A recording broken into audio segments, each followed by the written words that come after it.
بسم الله الرحمن الرحيم، والصلاة والسلام على أشرف المرسلين سيدنا محمد وعلى آله وصحبه أجمعين.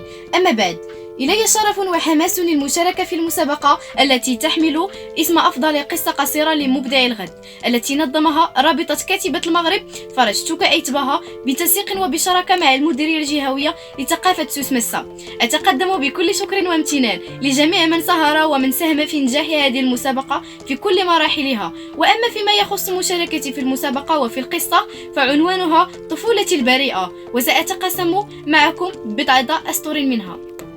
فطفولتي عبارة عن ورقة وقلم ورواية لتحكى عبر الأيام والسنين عن طفلة صغيرة بضفائرها أحبت طفولتها البريئة كثيرا، وغمرت فستانها وقميصها المصنوع من القماش التي لا يضاهيها في هذا الزمن القاسي شيء.